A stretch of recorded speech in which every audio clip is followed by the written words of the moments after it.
Personne ne pouvait l'expliquer. Ni les agents de sécurité, ni les infirmières, ni même l'agente Mallory elle-même. Mais chaque nuit, comme sur des roulettes, Jay, le berger allemand canin de 5 ans, la traînait dans le couloir de l'aile psychiatrique de l'hôpital Saint-Vincent, s'arrêtait devant une porte précise et la grattait.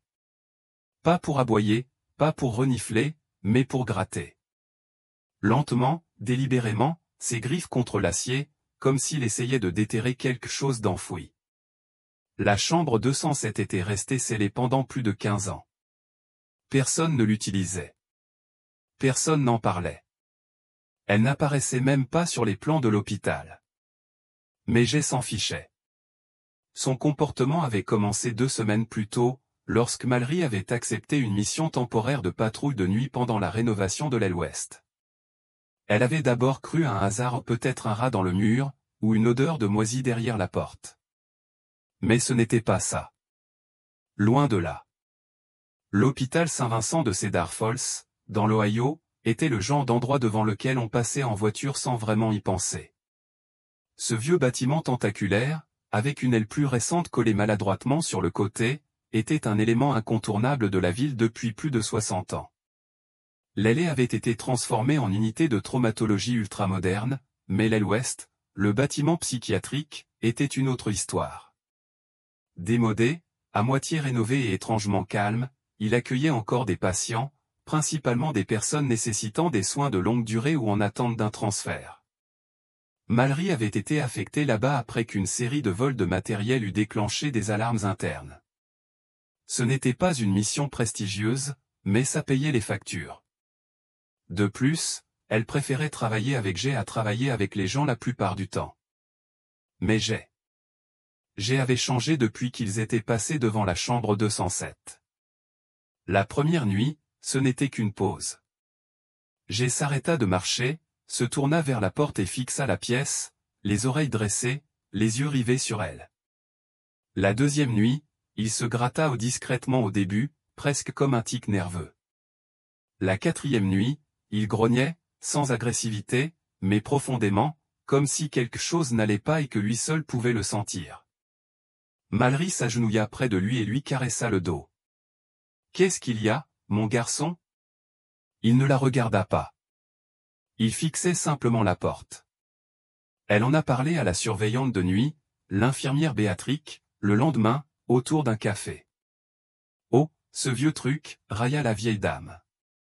Ils ont verrouillé la 207 ans, mon Dieu.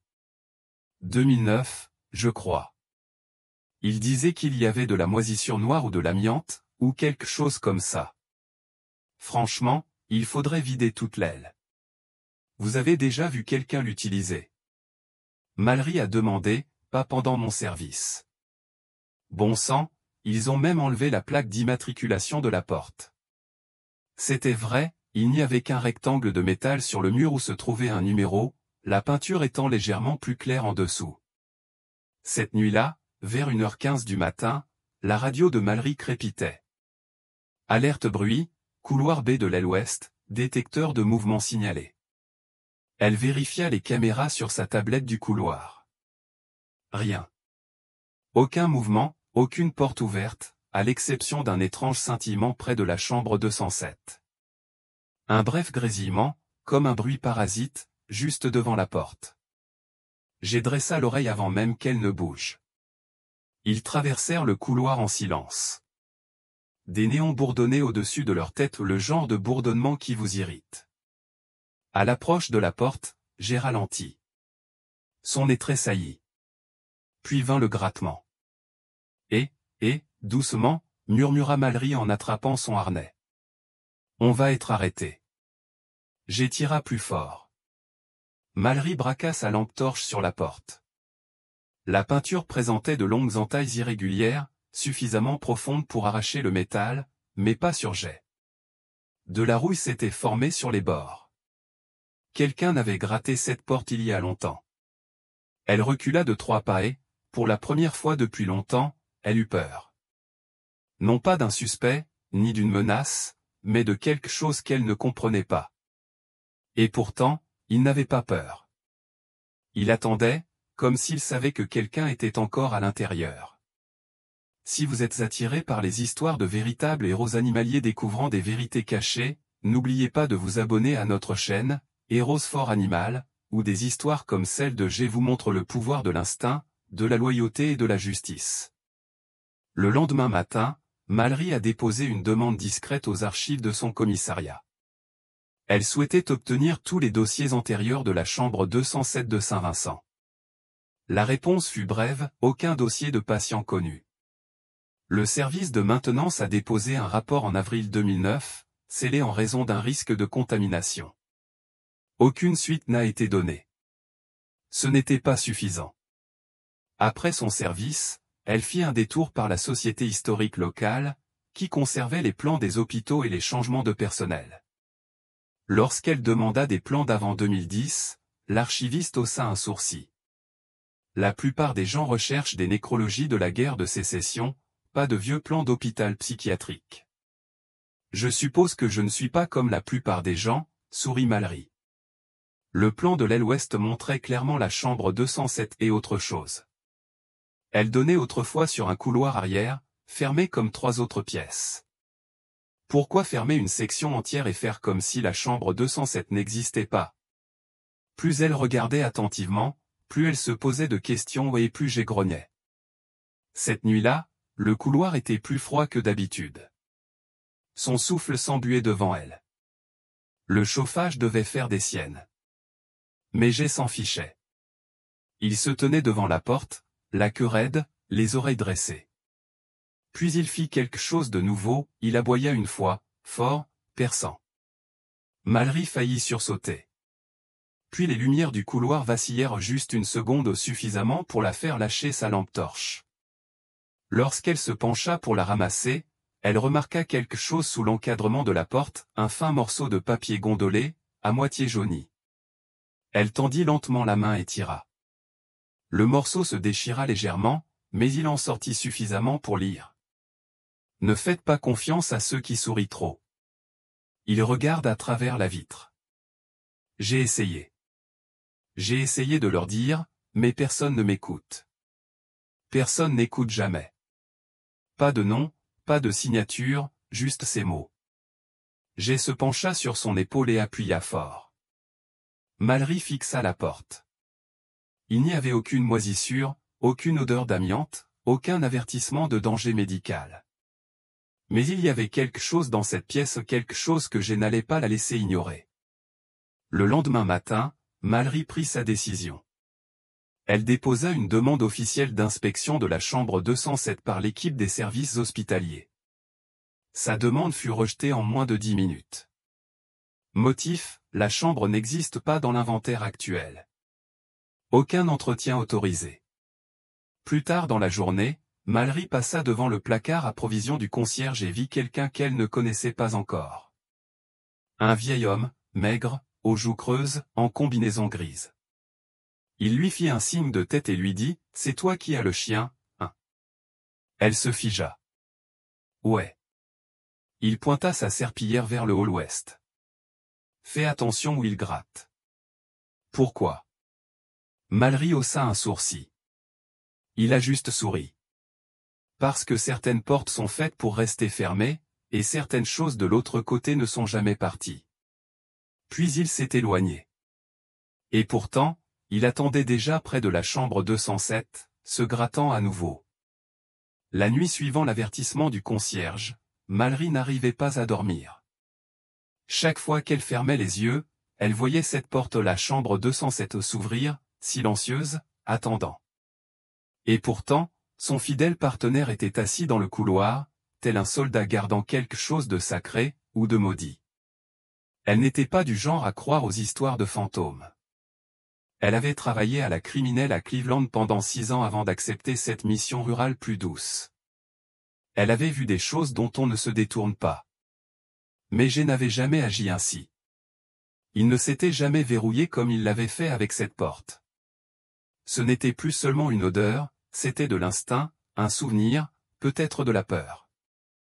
Et peut-être, juste peut-être, un avertissement. Le lendemain matin, Mallory s'est rendue au bureau des archives de la ville de Cedar Falls avec un objectif précis. Je recherche des cartes de zonage historique et des plans pour l'hôpital Saint-Vincent, a-t-elle dit au greffier. Elle est tout ouest, demanda la femme en tapant d'une main et en sirotant un café noir de l'autre. Ouest tout ce qui est antérieur à 2010. La femme haussa un sourcil. La plupart des gens se fichent de l'aile psychiatrique. Vous êtes journaliste ou simplement curieux? 10 minutes plus tard, Mallory feuilletait un épais classeur rempli de plans, de permis et d'inspection. Un plan de 2006 la redressa. La chambre 207 ne faisait pas partie d'un simple couloir classique, c'était le centre d'une petite boucle qui comprenait les chambres 205, 206 et 208. Un couloir de service les reliait par l'arrière, passant derrière les unités d'observation des patients. Et la chambre 207 avait quelque chose que les autres n'avaient pas, un grand miroir renforcé fixé entre son mur et le couloir adjacent, un miroir sans teint orienté vers l'extérieur, et non vers l'intérieur. Elle a photographié le plan avec son téléphone et l'a regardé fixement sur le chemin du retour à l'hôpital. Plus elle regardait, plus cela lui semblait anormal. Pourquoi renforcer un miroir de l'intérieur? Pourquoi installer un miroir sans teint dans un service psychiatrique? Pourquoi cette section entière a-t-elle été soudainement fermée après 2009? De retour au travail ce soir-là, Mallory et Jay firent leur ronde habituelle, mais cette fois, elle fit un détour. La porte principale de la chambre 207 était toujours fermée, froide au toucher. Elle suivit le couloir indiqué sur le plan jusqu'à l'endroit où aurait dû se trouver le couloir arrière, désormais un mur recouvert de plaques de plâtre et de peinture beige, comme partout ailleurs dans l'aile. Elle frappa au mur. « Suis-moi, Jay, dit-elle en reculant. Il resta immobile à côté d'elle, puis renifla la plainte et grogna doucement. Le cœur de Mallory battait fort. Elle prit sa lampe de poche et chercha un panneau, une bouche d'aération ou une trappe d'accès. Là, juste au-dessus du sol, un loquet métallique recouvert de peinture, mais toujours là. Mallory afficha un sourire sombre. Elle revint après son service, déterminée à forcer ce couloir secret une bonne fois pour toutes. Son service se termina à 3 heures du matin. Elle glissa un tournevis plat dans sa poche, attrapa une lampe de poche et prit une décision qui, elle le savait, la ferait suspendre si quelqu'un la prenait. Elle força le loquet, il grogna comme s'il n'avait pas été touché depuis des années. À l'intérieur se trouvait un vide sanitaire. Jessie glissa sans hésiter. « Je suppose que nous allons y aller, » murmura-t-elle, le cœur battant. L'espace était exigu. La poussière lui piquait le nez. Ça sentait la moisissure, le cuivre et quelque chose de pire encore, une odeur de renfermé, comme du vieux linge et du temps oublié. J'ai ouvert la marche. Au bout d'environ 4 mètres, ils débouchèrent dans un couloir de service arrière, abandonné. La moitié des ampoules du plafond étaient mortes. Des toiles d'araignée pendaient comme des rideaux. Le sol était marqué de traces d'éraflures, comme si quelqu'un avait été traîné.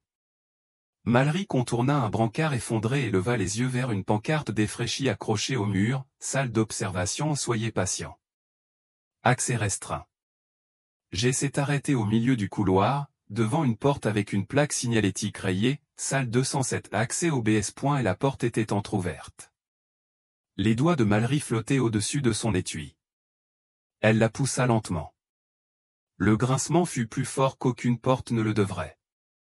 La pièce était sombre, au plus sombre qu'elle n'aurait dû l'être. De la poussière flottait dans le faisceau de sa lampe torche. Le sol était carrelé et taché, irrégulier. Au fond de la pièce se dressait un miroir immense, presque aussi grand qu'un petit écran de cinéma. Il était fissuré dans un coin et recouvert d'une fine couche de poussière. Jay ne bougea pas. Mallory s'avança. Sous le miroir, juste en dessous de son centre, quelqu'un avait gravé des mots sur le mur. Elle se pencha avec sa lampe torche. C'était difficile à distinguer, mais après quelques coups de manche, les mots devinrent visibles. Ils ont dit la vérité. Ils l'ont fait taire. Sa bouche s'assécha. Jay s'assit à côté d'elle, silencieuse, regardant le miroir. Puis, l'espace d'une seconde, elle crut apercevoir quelque chose ou une lueur, non pas dans la pièce, mais dans le reflet. Une ombre, disparut aussi vite. Elle pivota sur elle-même rien. J'ai commencé à gémir.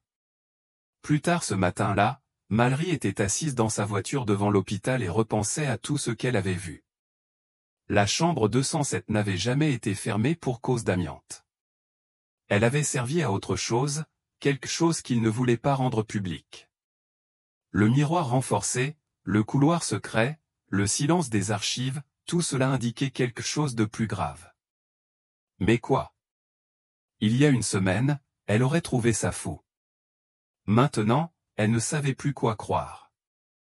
Elle a appelé un ami à la retraite, Frank, un ancien détective qui travaillait désormais à temps partiel au collège local.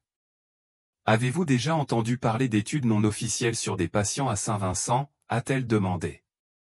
Il y eut un silence. Tu veux dire, comme le MK-Ultra? Cet endroit me fait froid dans le dos. Je suis sérieux. J'ai trouvé une chambre avec un miroir sans teint dans l'aile psychiatrique. Ce n'est pas le protocole d'une observation psychiatrique, dit-il en changeant de ton. C'est pour un interrogatoire, voire pire. Pire? Test de comportement. Observez-les se briser. Enregistrez leurs réactions. Puis enterrez-les. Mallory sentit son estomac se nouer. Elle fouilla plus profondément dans les rapports internes de l'hôpital. La plupart étaient sans erreur, mais un dossier datant d'avril 2009 se démarquait.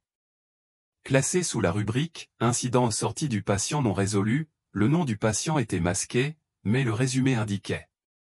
L'individu est sorti de l'unité de soins par un couloir non autorisé. Vu pour la dernière fois dans le couloir 207B. Recherches infructueuses. Présumé fugueur. Aucun acte criminel n'a été constaté. C'était tout. Aucune suite. Aucune affaire close. Aucune trace de contact familial. Un être humain a disparu, et personne ne s'en est soucié. Cette nuit-là, j'ai refusé d'emprunter un autre couloir. Il entraîna Mallory droit devant la porte du miroir. Lorsqu'elle tenta de l'éloigner, il grogna non pas contre elle, mais contre le miroir lui-même. Elle regarda son propre reflet derrière elle, rien mais sa peau la picota. J'ai aboya fort et soudain, et les lumières de l'hôpital vacillèrent à nouveau.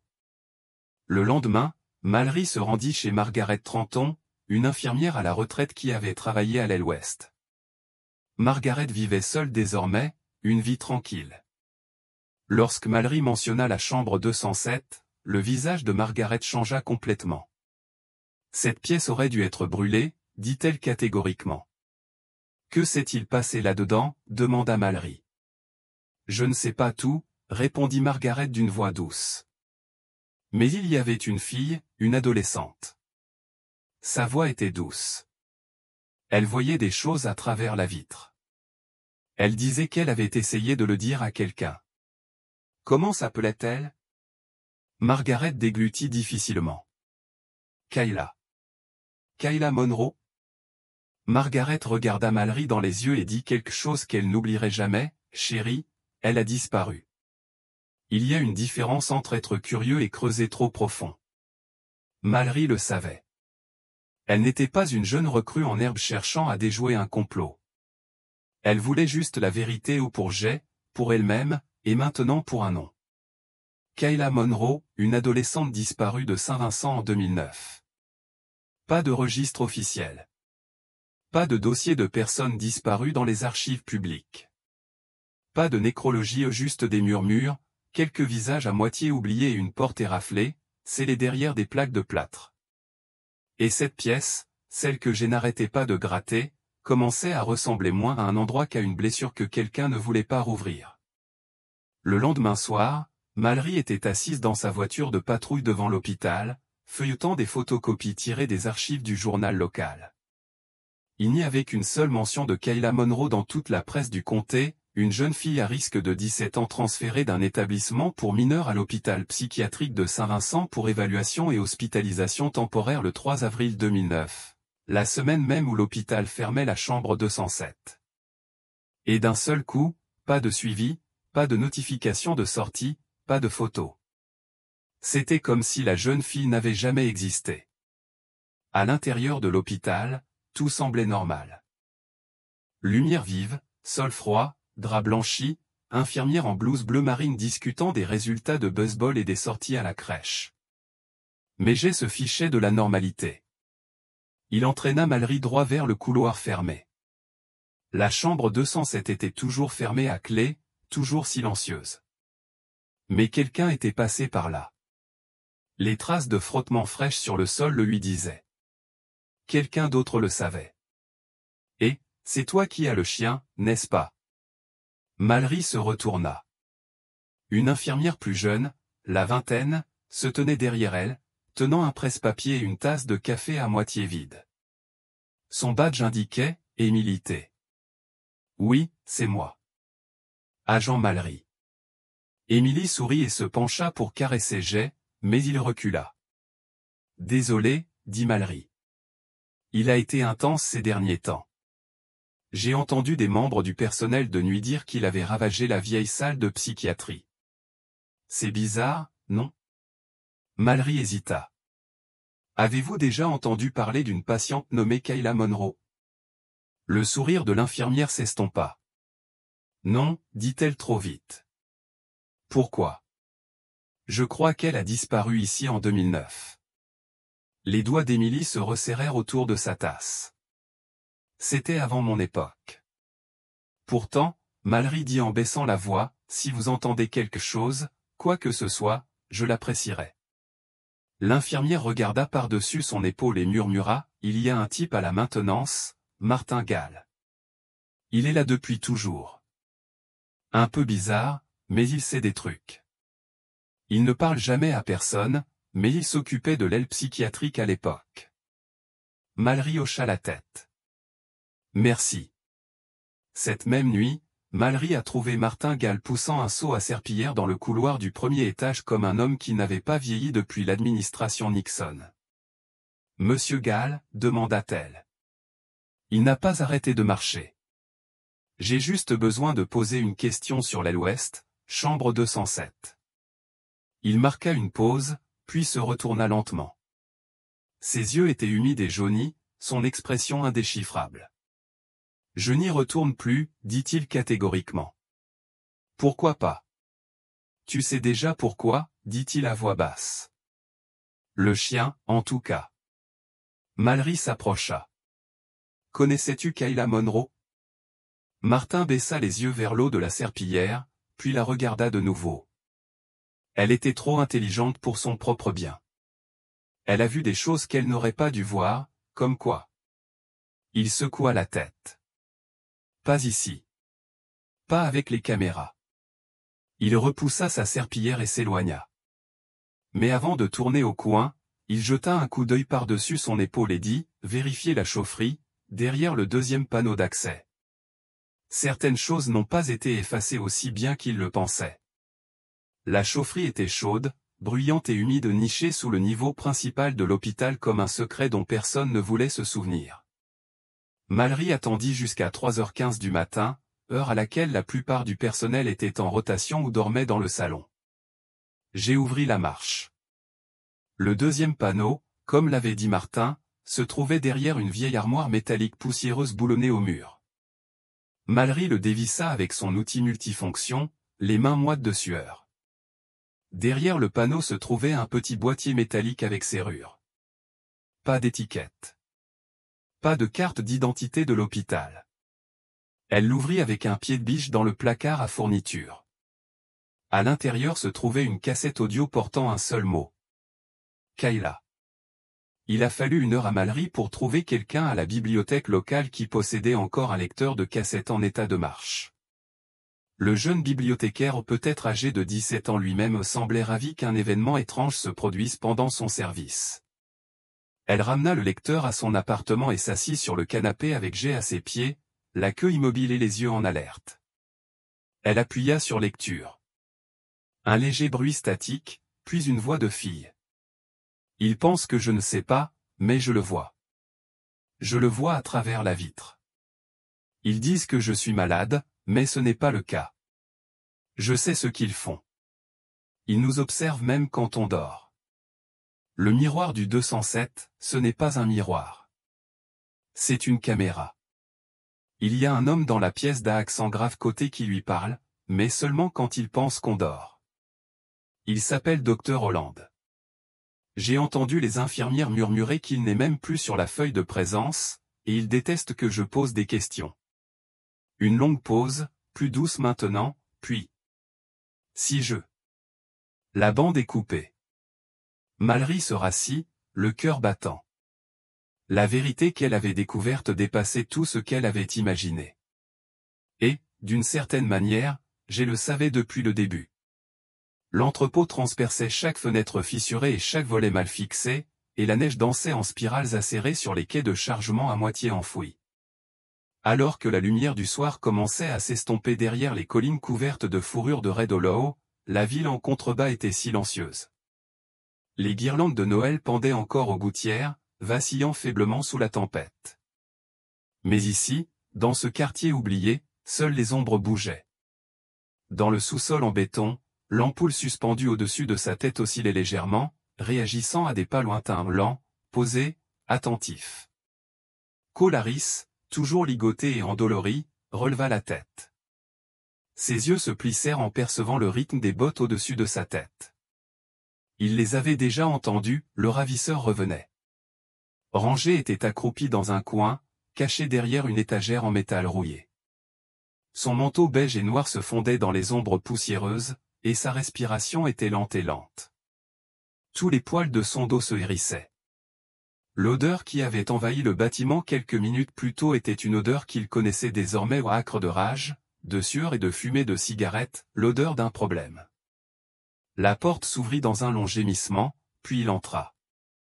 Ray Morton, la cinquantaine avancée, costaud, les épaules voûtées et les yeux enfoncés entra, une lampe torche à la main et un plateau de nourriture.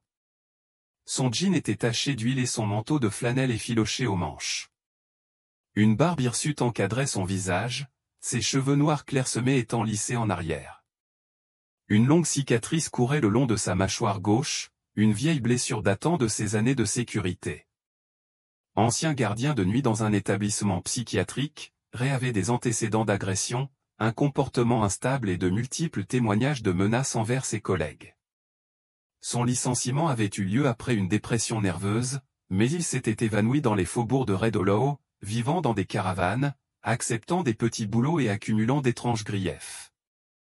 Il se tenait maintenant devant Cole, les yeux scrutant son visage avec une intensité indéchiffrable. « Tu dors ?» demanda Ray en posant le plateau. « Je parie que vous avez faim, monsieur le député. » J'ai été généreux, n'est-ce pas? Cole ne dit rien. Sa gorge brûlait, et il savait qu'il valait mieux ne pas provoquer. Ray plissa les yeux. Tu souriais toujours en patrouille, comme si tu étais meilleur que nous. Comme si tu savais quelque chose que nous ignorions. Maintenant, regarde qui est aveugle et attaché. Il s'est penché vers moi. Tu sais pourquoi tu es là, Cole? Cole ne répondit pas et souffla. Vous êtes ici parce que vous appliquez leurs règles, pas la vérité, pas la justice.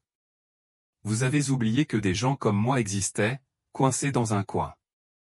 Ranger se déplaça, le corps tremblant non pas de peur, mais de retenue. Ses yeux ambrés se fixèrent sur la ceinture de Ray, où un cutter était accroché dans une pochette en cuir. Ray se tenait debout, marchant lentement autour de Cole. C'est drôle comme les gens oublient les plus discrets. Mais moi, je n'oublie jamais. Il fit demi-tour vers le fond de la pièce en murmurant, c'est à ce moment-là que Ranger s'est déplacé, silencieux comme une vapeur. Il a rampé le long du mur du fond, plaçant chaque patte avec une précaution chirurgicale. Ray ne l'a pas vu. Dehors, la tempête de neige s'était apaisée, laissant place à une légère bourrasque, même si des nuages masquaient encore le ciel. Juste au-delà de la clôture du parc à bois, deux SUV banalisés tournaient au ralenti, phares éteints. À l'intérieur, le shérif Mason Brigg, accroupi sur une tablette, observait les données thermiques du drone. Son front se fronçait sous sa casquette doublée de laine, son souffle était visible dans l'air froid. À sa gauche se tenait le sergent Claire Durham, emmitouflé dans son équipement tactique, un fusil à canon court en bandoulière. Ses bottes étaient silencieuses sur le sol gelé, et son regard ne quittait pas le bâtiment. On a de nouveau du mouvement au sous-sol, dit-elle. Un corps chaud vient d'entrer de forte corpulence, probablement un homme. Briggs hocha la tête. C'est lui. L'adjoint Aaron Leach, à la barbe rousse et calme sous la pression, se tenait plus en arrière et dirigeait les officiers avec des signes de la main. La porte d'accès est toujours scellée, rapporta Teil. Mais nous avons trouvé une piste des empreintes de bottes et de pattes venant de la pente près de l'ancienne rampe de chargement. Le chien et l'homme pourraient être notre chien errant et Cole. Briggs a ajusté sa radio. L'équipe Alpha tient bon. On y va à mon signal. Pas de tir, sauf si on nous tire dessus. On veut que Cole respire. À l'intérieur de l'entrepôt, Ray parlait à nouveau. Cet endroit, dit-il en désignant le plafond taché de moisissures, était autrefois rempli d'hommes comme moi, travail acharné, nuit tranquille. Tout le monde s'en fichait. Puis ils ont fermé et nous ont renvoyés chez nous avec une simple tape dans le dos. Vous savez qui n'a pas perdu son emploi? Il se pencha vers moi. Toi. Ranger avança une patte. Cole, observant du coin de l'œil, murmura, pas encore. Pas encore. Ray se retourna et son regard se posa sur le chien. Il se figea. Ranger resta complètement immobile. Le visage de Ray se tordit. Encore toi. Cole retint son souffle. Ray s'avança lentement, attrapant sa ceinture. Je pensais t'avoir vu hier soir. Ses lèvres s'ouvrirent juste assez pour révéler ses dents. Ray grogna. Tu amènes quelqu'un avec toi? Un mec, hein? Quelqu'un avec un badge. Puis vint l'aboiement, un aboiement puissant et autoritaire qui résonna dans tout le bâtiment. Et avec lui, des voix à l'extérieur. Police. Sortez, les mains bien en vue. Ray se retourna, la panique éclairant ses traits. Non, non, non. Il attrapa Cole par le col et le tira brusquement sur le côté, mais Ranger était déjà en l'air. Il frappa Ray en pleine poitrine, ses dents visant non pas à le mutiler, mais à le désarmer. Ils s'écrasèrent au sol, le cutter s'échappant hors de portée de Ray. Cole trébucha sur le côté, le cœur battant la chamade. Ranger grogna bas, debout au-dessus de la poitrine de Ray. Puis la porte s'ouvrit brusquement. Les rayons des lampes torchées traversèrent la pièce. Gel. La voix de Claire fendit l'air comme une lame. Briggs la suivit, arme au poing. Leach se précipita vers Cole et commença à le détacher. On vous tient, adjoint. Vous êtes en sécurité maintenant. Cole cligna des yeux. Le chien, c'est lui qui t'a amené. Briggs regarda Ranger, toujours en train de surveiller Ray, dont les bras gisaient maintenant mollement à ses côtés. Bon garçon, murmura-t-il. Une odeur d'antiseptique flottait dans la chambre d'hôpital, se mêlant à la clarté stérile. Le silence était total, à l'exception du bip des machines et du crépitement du haut-parleur annonçant les heures de visite. Cole Harris s'agitait sous la fine couverture, le bras droit bandé au poignet et une perfusion partant du coude. La douleur sourde dans ses côtes lui rappelait à quel point tout avait failli se terminer dans ce sous-sol froid et pourri. Mais plus que les bleus ou la faim, c'était le silence qui résonnait le plus maintenant, le silence laissé par l'absence du chien qui lui avait sauvé la vie. On frappa à la porte, suivi d'un grincement. Le shérif Mason Briggs entra, la neige encore prise dans les plis de son long manteau brun. Son visage buriné portait les rides d'une nouvelle nuit blanche, et ses yeux gris exprimaient une douceur plus intense que d'habitude. Il s'approcha du lit, suivi du sergent Claire Durham, dont la posture était droite et posée, bien que la tension autour de sa bouche suggérait une forte dose d'adrénaline. « Bonjour, adjoint, » dit Briggs en approchant une chaise. « Comment vous sentez-vous ? » « J'ai fait 10 tours avec un broyeur à bois, » répondit Cole en se redressant légèrement. Claire sourit faiblement.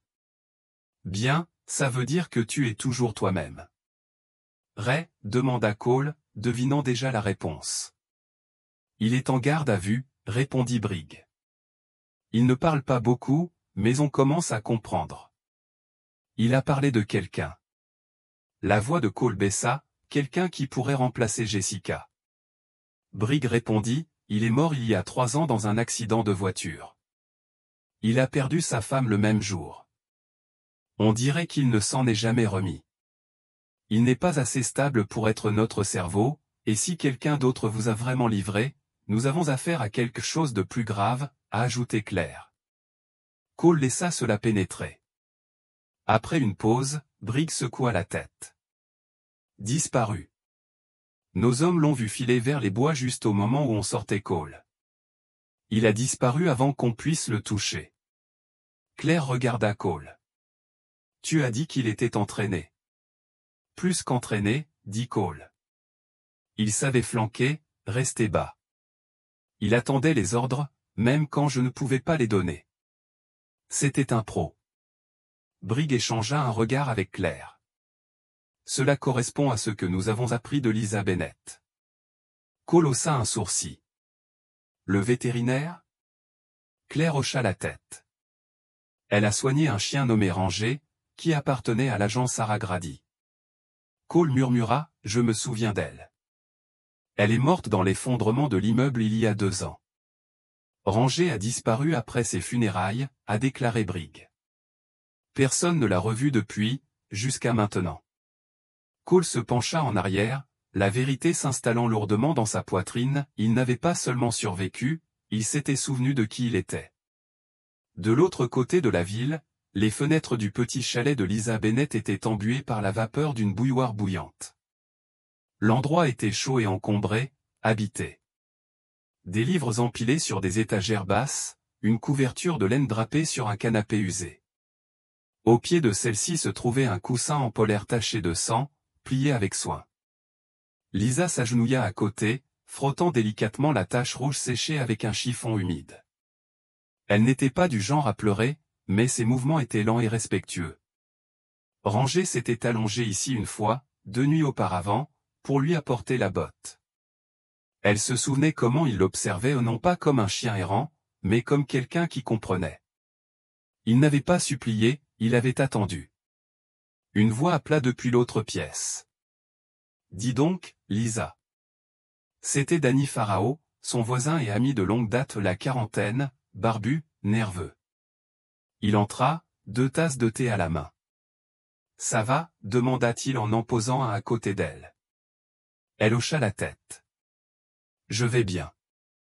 Je pense juste au chien. Ce n'était pas qu'un chien, Danny. Il s'appelait Ranger. C'était un K9. Danny s'assit à côté d'elle. Alors, où est-il maintenant? Elle ne répondit pas au début, puis doucement, là-bas, à observer, à guérir, à attendre que quelqu'un vienne le chercher. Danny sirota son thé. On le fera. À la gare de Red Hollow, la salle d'interrogatoire était éclairée par une unique ampoule au-dessus d'une table en métal rayée. Ray Morton, assis en t-shirt gris, fixait ses mains, immobile.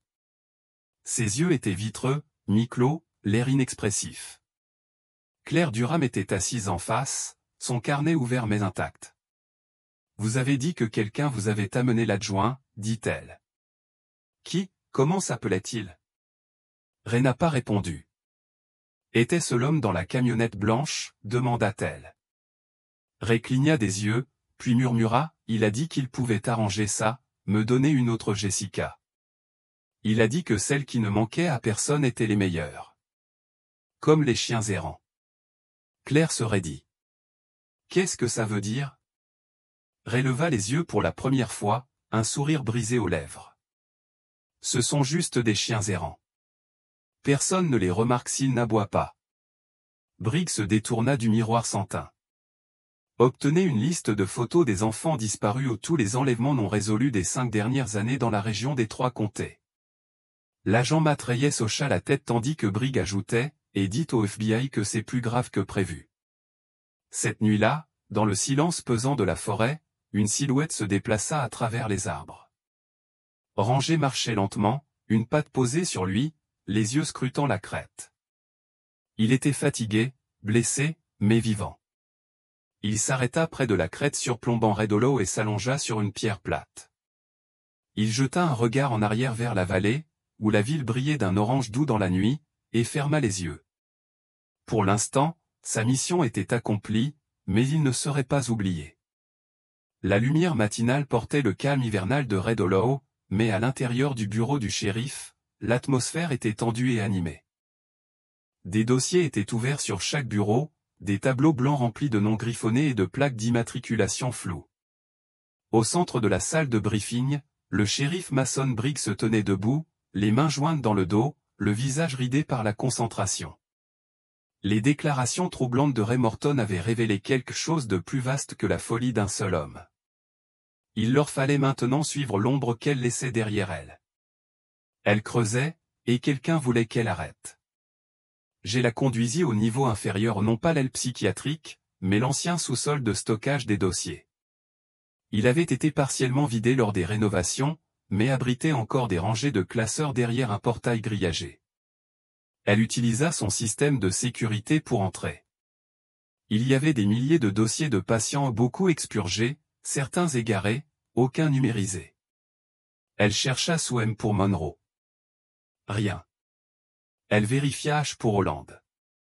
Rien. Puis G se mit à renifler avec force, il toucha du doigt le fond de la rangée de placards intitulée « Transfert de personnel 2008 à 2010 ». Mallory ouvrit le tiroir. À l'intérieur, un dossier marron sans étiquette, pas d'étiquette, juste un épais trombone tenant une pile de formulaires dactylographiés. Elle les feuilleta, photos, notes, le rapport d'admission de Kayla Monroe. Non classé sous la rubrique « Patient », mais sous la rubrique « Candidat aux études comportementales ». Son sang se glaça. La page suivante était une copie numérisée d'un formulaire de consentement, mais la ligne de signature était vierge. En dessous, patiente classée comme légalement incapable de donner son consentement éclairé en raison d'une déficience psychiatrique. Dérogation accordée par le docteur G. Hollande. Mallory se sentait mal. Kayla n'avait donné son accord à rien. Elle avait été internée sous couvert de soins, puis placée dans une sorte de programme comportemental expérimental. Des graphiques suivaient ses fenêtres de réponse, ses phases de résistance et ses boucles de rétroaction miroir. C'était une inhumanité clinique, comme si elle était un rat dans un laboratoire, et non une adolescente effrayée.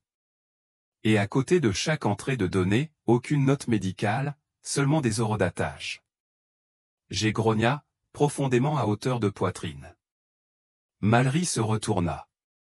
Quelqu'un arrivait. Elle fourra le dossier dans sa veste, éteignit la lumière et se cacha derrière une rangée de cartons. Des pas résonnèrent dans l'escalier. Deux voix basses. C'est une policière. On ne peut pas l'effrayer. Elle est déjà complètement paniquée. Si elle révèle son cas au public, tout s'écroule. Alors peut-être qu'elle disparaît aussi. Mallory retint son souffle. G ne bougea pas. Les voix s'éteignirent, les pas s'éloignèrent. Elle resta cachée 5 minutes de plus, le cœur battant, avant de s'échapper par la sortie de secours et de retourner dans la nuit. De retour à son appartement, elle verrouilla toutes les portes. G dormait d'une oreille. Elle ne dormait pas du tout. Au lieu de cela, elle lut chaque page du dossier 2 fois. Elle avait maintenant la confirmation que Kayla avait été utilisée dans des expériences humaines non autorisées, que sa signature était falsifiée, que le docteur Garrett Holland avait orchestré le tout et que Saint-Vincent l'avait enterré pendant plus de 10 ans. Elle en avait assez pour mener une enquête approfondie. Mais il manquait encore une chose, la preuve que Holland était toujours en vie. Mallory rappela Mike. Il décrocha à la 2e sonnerie. Il faut que je trouve quelqu'un, dit-elle. Hors réseau, probablement sous un autre nom. Mike hésita.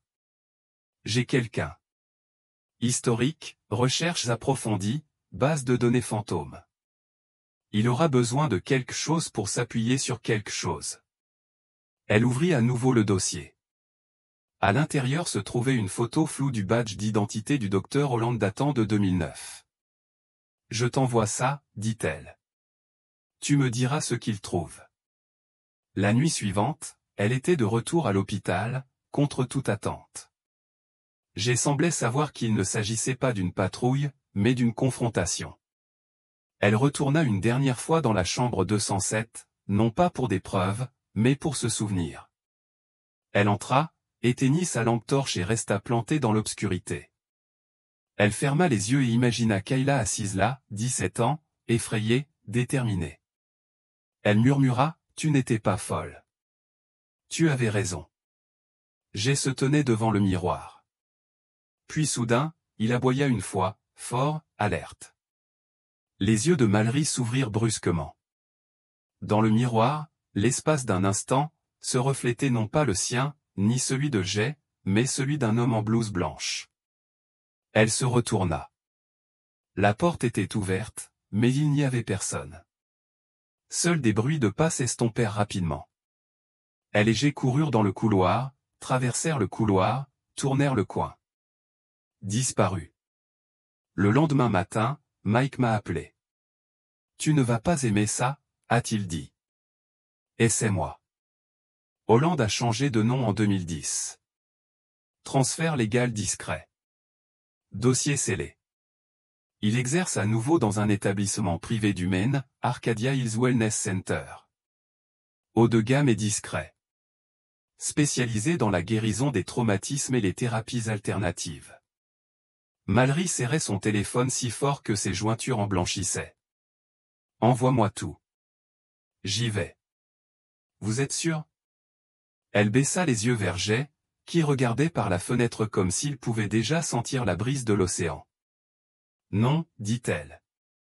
Mais Kayla non plus. » Et elle franchit quand même la porte. Le trajet de l'Ohio jusqu'à la côte du Maine dura près de 13 heures. Mallory ne dormit pas. Jay, recroquevillé sur la banquette arrière, resta un œil ouvert. Elle avait mémorisé chaque détail du dossier, chaque horodatage des enregistrements de Kayla, chaque image de l'homme qui avait autrefois porté une blouse blanche dans la chambre 207. Cet homme, le docteur Garrett Holland, se faisait désormais appeler Gregory Holt et dirigeait un luxueux centre de traumatologie appelé Arcadia Hills Wellness Center. Sur le papier, c'était un refuge, un lieu où les clients fortunés guérissaient en paix et en silence. Mais Mallory ne croyait pas à la paix qui s'accompagnait d'accords de confidentialité et de clôtures barbelées. Et Jay ne croyait pas au silence, pas quand quelqu'un comme Holland était encore là. Arcadia, ils étaient perchés sur une falaise surplombant l'Atlantique. Un vent marin soufflait, vif et salé. Le terrain était immaculé, trop immaculé. Des haies parfaites, des chemins de pierre impeccables, des caméras de surveillance encastrées dans les branches des arbres, comme des yeux qui ne clignent jamais. Mallory s'est présenté sous un faux nom. Un contact de l'équipe de Mike avait trouvé une couverture, Claire Jensen, une secouriste souffrant de stress post-traumatique. Le centre l'a accueillie à bras ouverts et avec un sourire familier. J'ai été un chien d'assistance enregistré. Personne n'a remis en question son implication. La coordinatrice de l'admission lui a remis un programme, thérapie de groupe, journalisation guidée, méditation silencieuse et une séance privée avec le docteur Gregory Holt prévue à 10 heures le lendemain. Cette nuit-là, dans la cabine d'invité qui lui avait été attribuée, Mallory examina les dossiers une dernière fois. Elle posa le médaillon de Kayla sur la table de nuit. J'ai arpenté la pièce, agité. Elle murmura, « Il est là, n'est-ce pas ?» J'ai grogna, bas et profond, puis se dirigea vers la porte d'entrée et s'assit là à attendre. Le lendemain matin, Mallory entra dans une salle de thérapie qui ressemblait plus à un cabinet de luxe qu'à un lieu de guérison. Fauteuil en cuir, haute fenêtre, ton chaud, et lui. Même mâchoire, mêmes yeux, un peu plus gris, un peu plus lourd, mais assurément le docteur Garrett Holland. Il sourit chaleureusement, comme s'il n'avait pas drogué une adolescente et l'avait regardée hurler silencieusement à travers 5 cm de verre par balle. Claire Wright, agent Jensen, demanda-t-il en désignant une chaise. Veuillez vous installer confortablement. Nous sommes tous amis ici. Jay ne bougea pas. Il resta sur le seuil, les yeux rivés sur lui. Que immobile. Puis-je vous demander ce qui vous a amené ici, demanda doucement Holland. Mallory l'observa. Tu as déjà entendu parler d'une fille nommée Kayla Monroe? Ce sourire s'estompa légèrement, mais Jay le remarqua. Il s'avança, un grognement sourd s'élevant dans sa gorge. Holland baissa les yeux. Votre chien n'a pas l'air à l'aise. Mallory se pencha en avant. Il se souvient des odeurs, vous savez, la peur, le sang, les produits chimiques. Il était là quand on a trouvé son dossier et les cassettes. Elle vit une lueur dans ses yeux. C'était bien ça, la reconnaissance. Tu n'es pas clair, dit-il. Mallory sortit son badge et le posa lentement sur la table. Non, dit-elle. Je suis l'agent Lorraine Mallory, et vous n'êtes pas le docteur Holt. La pièce devint glaciale. Holland se leva lentement. Je pense que cette séance est terminée. Jay se précipita en avant, non pas pour mordre, mais pour bloquer, pour se défendre. Mallory resta calme. Je ne suis pas là pour vous arrêter. Pas encore. Je veux juste une chose, la vérité sur elle. Elle sortit le médaillon de sa poche et le plaça à côté du badge. Holland fixa la photo. Puis il rit à un seul rire, un son brisé. Tu crois que je l'ai tué? Mallory ne répondit pas. Holland recula et regarda par la fenêtre. Elle était trop consciente. Elle comprenait le miroir. Elle me comprenait. Ce n'était pas censé arriver. Ils m'ont dit qu'elle était sous sédatif. Alors, où est-elle? Demanda Mallory. Il ne répondit pas. Jay aboya bruyamment, exigeant. Holland tressaillit. Cet après-midi-là, Mallory a déposé un rapport auprès d'un agent de liaison fédéral, utilisant les enregistrements, les faux dossiers patients et les formulaires de consentement. Avec l'aide de Mike, les documents ont été transmis au ministère de la Justice, contournant ainsi totalement les forces de l'ordre local. En moins de 48 heures, l'établissement a été bouclé. Le personnel a été interrogé. Les ordinateurs ont été saisis. Holland tenta de s'enfuir. Jay le traqua jusqu'à une cabane de pêcheurs à 8 km au large. L'homme avait déjà changé de nom, il n'en aurait plus l'occasion. Mallory le raccompagna menotté. Jay lui montra le chemin. Mais une question la hantait toujours, où était Kayla Monroe? Aucun corps n'avait jamais été retrouvé. Aucune confirmation de décès. Seulement des images vidéo clignotantes et le murmure désespéré d'une jeune fille à la vitre. Puis, 2 semaines après l'arrestation, une lettre est arrivée au commissariat de Mallory, sans adresse de retour.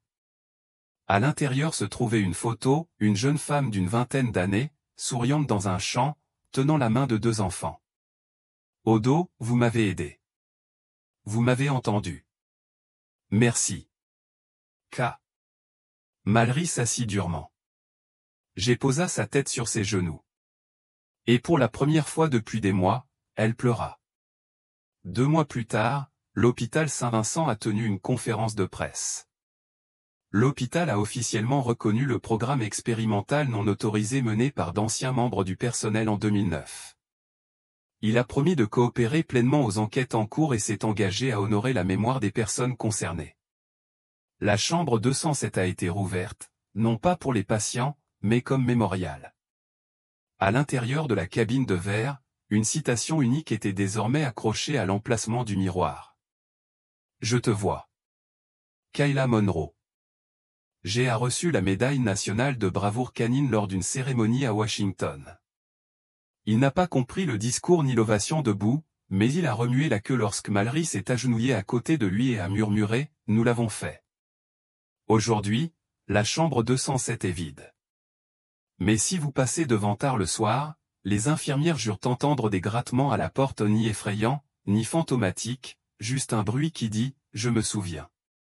Merci beaucoup d'avoir suivi cette histoire jusqu'au bout. Ce fut un voyage puissant, empreint de vérité, de courage et de liens profonds entre une maîtresse et son chien. Nous aimerions connaître votre avis, pensez-vous que justice a été pleinement rendue et qu'auriez-vous fait à la place de l'agent Mallory? Dites-le nous dans les commentaires. Et si cette histoire vous a touché, n'oubliez pas de vous abonner à Heroes for Animal, un site où le véritable courage à 4 pattes et n'oublie jamais.